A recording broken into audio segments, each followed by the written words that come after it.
प्रयागराज की सभी सीमाएं सील कर दी गई। मध्य प्रदेश, बिहार, झारखंड से आने वाले भक्त परेशान थे। उत्तर प्रदेश के दूसरे जिलों से भी गाड़ियों की एंट्री बंद।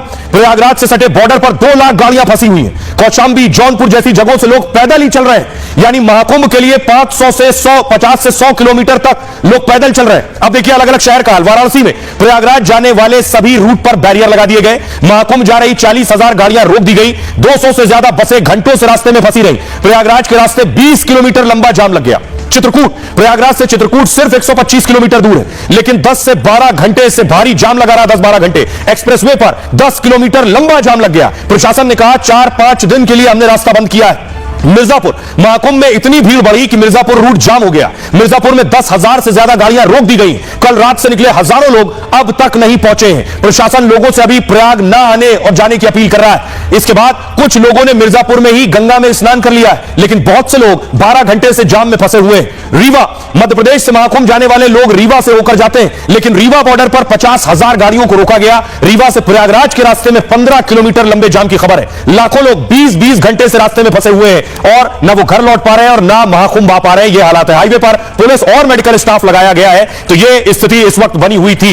सुनिए जरा, जो लोग फंसे हुए रास्ते में, एक वो जो प्रयागराज पहुंच चुके हैं, संगम तट तक जाना है स्नान करने, लेकिन जो वो रास्ते में है प्रयागराज में एंट्री करने वाले हैं या उससे पहले अपने शहरों में कहीं बीच में हाईवे में फंसे, सुनिए लोग क्या कह रहे हैं। प्रयागराज प्रशासन की सूचना के अनुसार अभी वहां पर जाने की स्थिति नहीं है। पूरा मेला परिसर श्रद्धालुओं से भरा हुआ है और वहां से श्रद्धालु लौटने शुरू हो गए।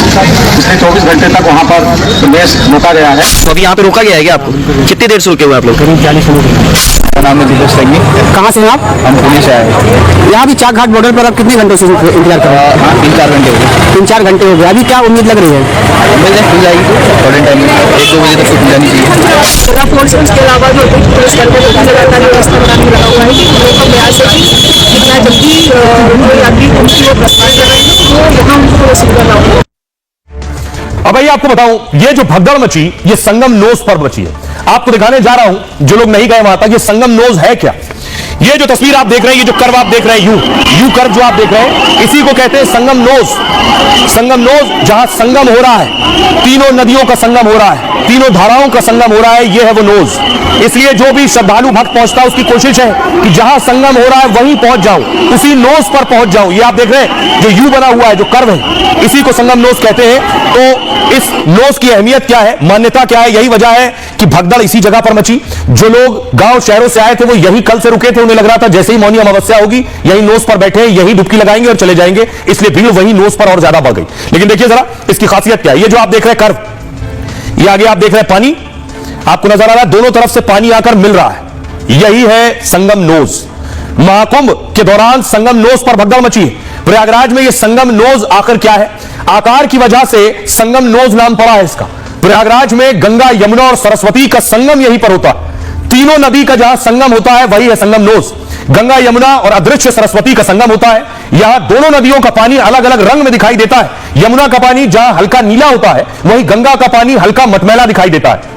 जहां आकर यमुना नदी समाप्त हो जाती है और इसी स्थान पर यमुना नदी गंगा में मिल जाती है। इसी क्षेत्र को संगम घाट के तौर पर चिन्हित किया गया है और साधु संत और आम लोग यहीं आकर स्नान करते हैं। यहां पर स्नान करने का अधिक महत्व है। माना यह जाता है कि यहां स्नान करने से मोक्ष की प्राप्ति होती है और हर बार संगम नोज क्षेत्र को बढ़ा दिया जाता है। इस बार भारी भीड़ को देखते हुए इस क्षेत्र को और बढ़ाया गया। महाकुंभ में यहां हर घंटे 2 लाख लोगों के स्नान करने की व्यवस्था है।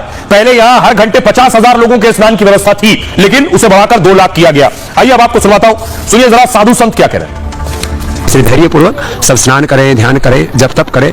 निश्चित रूप से इस कुंभ का, इस अमृत पर्व का जो अमृत है उसके भागीदार। अमृत राजसी शाही स्नान में जो यति है, महात्मा है, सन्यासी है, हमारे सभी हजारों हजार लाखों लाख करोड़ के करीब सन्यासी हैं, जो साधु संत 13 अखाड़ों के जो महापुरुष हैं वो स्नान करके अपने को सौभाग्यशाली मानते हैं। आज हमारा जो स्नान हुआ अत्यंत दिव्य हुआ और भव्य हुआ, विशाल हुआ। इसके लिए मैं उत्तर प्रदेश सरकार और केंद्र सरकार को पुनः बधाई देता हूं। जब हम अखाड़े स्नान के लिए निकलते हैं और परंपरा है, जितने भी लोग यहाँ आते हैं नागाओं को देखते हैं, संतों को देखते हैं, संत कैसे निकलते हैं, संतों का क्या भाव है, क्या स्वभाव है, कैसे संत है, कैसे शंकर जैसे दिखते हैं, हरि जैसे दिखते हैं। है। देखिए हमारा जो भारत है, यहाँ आस्था है, श्रद्धा है, विश्वास है, और संतों को यहाँ ऋषि मुनि माना गया है, देवता माना गया है। विधान तो यही है कि मौन रह करके और भगवत स्मरण करते हुए स्नान किया जाए। बहुत ही दिव्य और भव्य है, और जो लोग दर्शन कर रहे हैं वो परम सौभाग्यशाली हैं, चाहे वो मौके पर मौजूद है, नहीं तो दूरदर्शन और आपके टीवी चैनल के माध्यम से जो देख रहे हैं वो सभी पीढ़ी ही पूरे वर्तमान की भाग्यशाली। तो जहाँ पर है, जिस तट पर है, वहीं पर सब स्नान करें।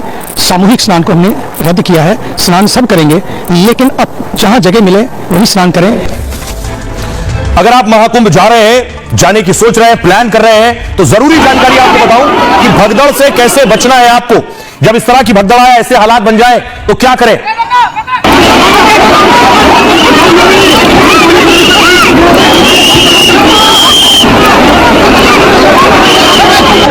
अब बहुत जरूरी जानकारी, सिर्फ महाकुंभ के लिए नहीं, कहीं भी आप भगदड़ में जा रहे हैं, भगदड़ की स्थिति में फंस गए, तो क्या करना है आपको। देखिए, भीड़ भाड़ वाली जगहों पर सबसे ज्यादा भगदड़ होती है।